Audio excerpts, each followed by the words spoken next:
सबों को जोहर। आज के इस समारोह में उपस्थित हमारे सभी आदरणीय समाज के गणमान्य अभिभावकगण, उपस्थित हमारे पारंपरिक ग्राम सभा के अभिभावकगण, उपस्थित भाइयों एवं बहनों,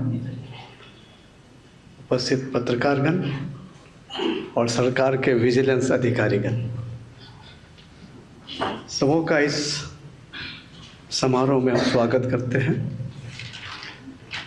इस ठंड के माहौल में भी झारखंड में अजब सी गर्माहट फैली हुई है, लेकिन हमें तो ठंडक का एहसास हो रहा है। ठंडक 24 सालों से जिस अधिनियम को लागू कराने के लिए हम लोगों ने न्यायिक आंदोलन लड़ा, उसमें इंटायर समाज के लिए एक राहत भरा समाचार है कि माननीय झारखंड उच्च न्यायालय ने 29 जुलाई 2024 को एक परम आदेश जारी करते हुए झारखंड सरकार को यह कहा है कि आप आदेश प्राप्ति के 2 महीने के अंदर संसदीय अधिनियम 1996 के प्रावधानों को लागू करें। 2 महीने बीत गए, 4 महीने बीत गए, हम लोगों ने देखा कि सरकार टस से मस नहीं हो रही है, अडिग है। तब हम लोगों ने सरकार के खिलाफ कंटेम्प्ट ऑफ कोर्ट एक्ट 1971 के तहत मामला दर्ज करा है। अब मामला माननीय न्यायालय और सरकार के बीच आ गया। हम इंतजार कर रहे हैं माननीय न्यायालय का कि क्या आगे का एक्शन, आगे का निर्णय आता है। हम आते हैं इस विषय वस्तु पर, और विषय वस्तु पर आने के पहले हम आभार व्यक्त करना चाहेंगे आयोजनकर्ताओं का, विशेषकर हमारे भाई डुंगडुंग जी का। लगता है हम लोग 20 वर्षों के बाद आज मिल रहे हैं,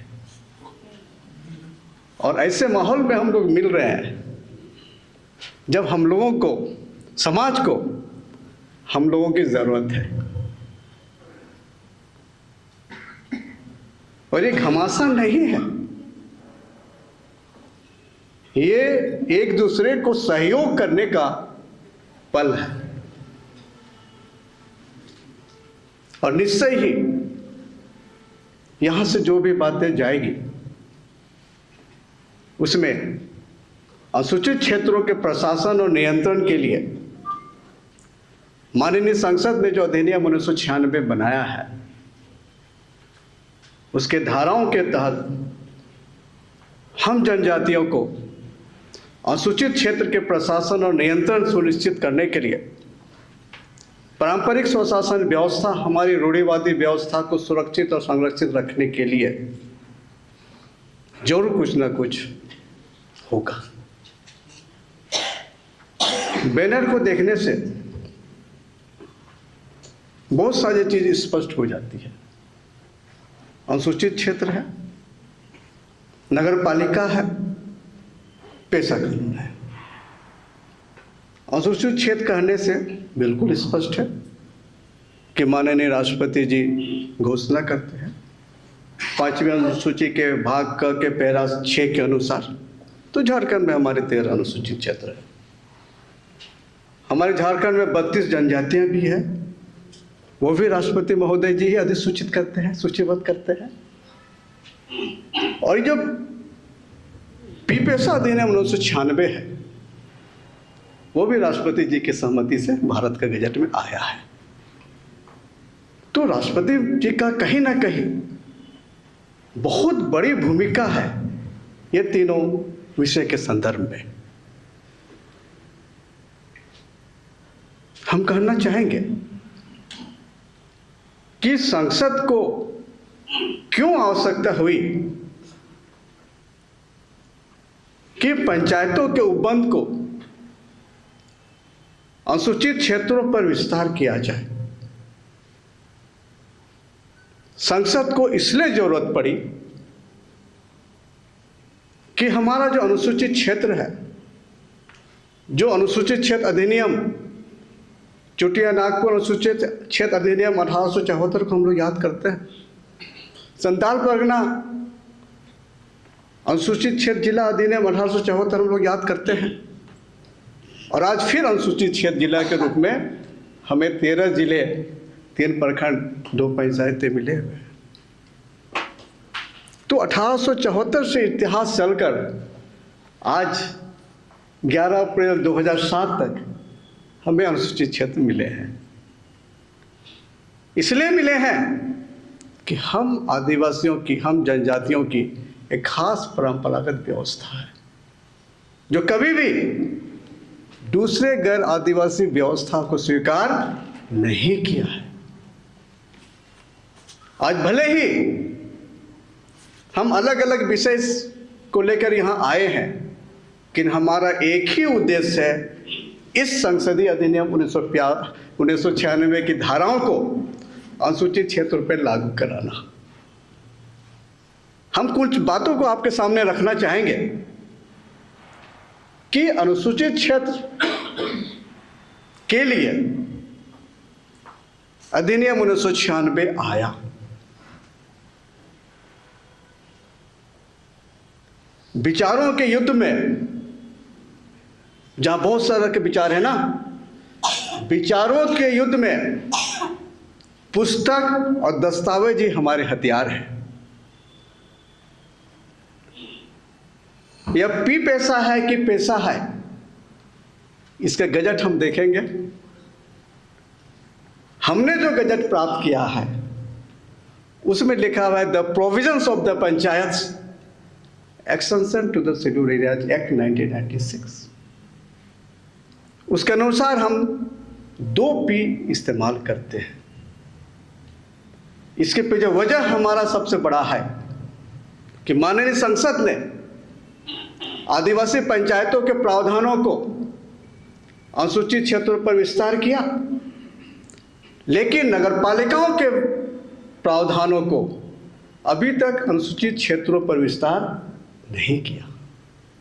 यह बिल जिस नाम से पेंडिंग है वह है the provisions of the municipalities extension to schedule areas. वो 2001 से पेंडिंग है। इसका मतलब कि झारखंड में जितने भी नगर निगम, नगर पालिका, नगर पंचायतें काम कर रहे हैं वो असंवैधानिक ढंग से काम कर रहे हैं, और SPT act, CNT act, Wilkinson rule के साथ साथ उस क्षेत्र में जो हमारे पारंपरिक व्यवस्था है, रूढ़िवादी व्यवस्था है, उसको नष्ट किया जा रहा है। आज सुहानी सांगा का घर टूट रहा है। हमारा लॉ यूनिवर्सिटी बन गया, यहाँ क्या स्मार्ट सिटी बन गया, रिंग रोड बन गया। हम दिन व दिन अपने जमीन से वंचित हो रहे हैं। 40% खनिज संपदा हमारे झारखंड से जाते हैं पूरे देश के लिए, लेकिन 42% गरीबी हमारी है। हम ऋणग्रस्त होते जा रहे हैं। बाहरी आबादी हमें अत्याचार और शोषण का शिकार बना रही है। शांति और स्वच्छ प्रशासन नहीं है, कल्याण और उन्नति भी नहीं है। जब हम अनुसूचित क्षेत्र को देखेंगे, 5वें अनुसूचित क्षेत्र को देखेंगे, वहां लिखा है कल्याण और उन्नति और शांति और स्वच्छ प्रशासन।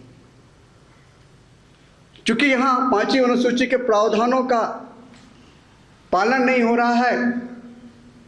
ये आदिवासी सरकार ने जनजाति सलाहकार परिषद का निर्माण आज तक नहीं किया है, और जो निर्माण हुआ है वो भी असंवैधानिक ढंग से नोटिफाई हुआ है। इसकी भी चर्चा होनी चाहिए कि जनजाति सलाहकार परिषद का गठन संविधान के अनुरूप क्यों नहीं हुआ। अनुसूचित क्षेत्रों पर क्यों पंचायत राज व्यवस्था थोपे जा रहे हैं, उसका वजह है हमारी जमीन, जंगल, खनिज संपदा, नौकरी, हमारी बेटियों को दूसरे शहर में बेचने का एक साजिश है। यह संसदीय अधिनियम पी पेशा 1996 की उपबंध 3 स्पष्ट लिखा है कि संविधान के भाग 9 के प्रावधानों को अनुसूचित क्षेत्रों पर अपवादों और उपांतरणों के तहत विस्तार किया गया है। अपवाद क्या है? हमारी भाषा, संस्कृति, रीति रिवाज है। उपांतर क्या है? हमारा जो परंपरागत स्वशासन व्यवस्था के हेड है। तो वो वाला पार्ट 9, वो वाला पंचायत हमारे अनुसूचित क्षेत्र में क्या है? यहाँ कहाँ है पंचायत राज? यहाँ कहाँ है नगर पालिकाएं? अब आते हैं उपबंध 4 पर। स्पष्ट लिखा है कि संविधान में सभी बातों के होते हुए भी राज्य विधायिका पी पेशा अधिनियम 1996 के प्रावधानों के विपरीत कोई कानून नहीं बनाएगा। ये जो चीज है, धारा 4 यह कह दिया है कि पी पेशा के प्रावधानों से असंगत कोई कानून नहीं बनाओगे। क्यों जेपीआरए एक्ट 2000 में बना दिया? पी पेशा अधिनियम से आप रूल्स बनाओगे कि एक्ट बनाओगे? लक्ष्मी नारायण जी, तो पेशा एक्ट है उधर, आपने जेपीआर एक्ट बना दिया और कहते हो यही तुम ले लो। हमें मिलना है घोड़ा, गधा दे दिया है, लो जाओ, यही घोड़ा है, इसके भी तो 4 पैर है, 2 आंखें 2 कान, नहीं चाहिए, हमें घोड़ा ही चाहिए। तो धारा 4 बांध दिया है सरकार को, पंचायत राज विभाग को बांध दिया है कि आप पी पेशा के विपरीत कोई कानून नहीं बनाओगे। ले आया जेपीआर 2001 और कहां से लाया ये? जिस बिहार पंचायत राज अधिनियम 1993 को हम लोगों ने पटना हाईकोर्ट से खारिज कराया था डॉक्टर वासुदेव बेसरा के मामले में, उसी पंचायत राज अधिनियम 1993 को तत्कालीन झारखंड सरकार ने स्वीकार कर दिया। तो जिस कानून को हाईकोर्ट ने रद्द किया उसको आप यहां स्वीकार कर लिया और फिर आप कहते हो ये अनुसूचित क्षेत्र के ले लो। कैसे ले लेंगे हम लोग? बहुत अच्छी बात है समाज के लिए कि झारखंड हाईकोर्ट ने 2 बातें कही और एक विशेष बातें कही। 2 बातें कही पॉइंट 12 में कही कि जब झारखंड बिहार में था उसी समय संसदीय अधिनियम पी पेशा लागू था। तो जब झारखंड बना 15 नवंबर 2000 को, तो झारखंड ने क्या किया?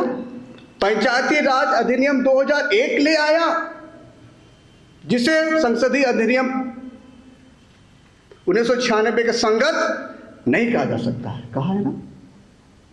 उसके बाद पॉइंट 21 में कहता है कि आपको पेशा अधिनियम 1996 के संगत जो पेरेंट एक्ट है उसके अनुरूप रूल्स बनाना है। तो स्पष्ट हो गया, जेपीआरए 2001 पी पेशा के अनुरूप नहीं है। हम लोग के मामले में दोनों याचिकाकर्ता यहां है। बहस के दौरान यह बात कभी नहीं आई कि हमारा पी पेशा के फलाना प्रावधान हाईकोर्ट या सुप्रीम कोर्ट असंगत कहा है।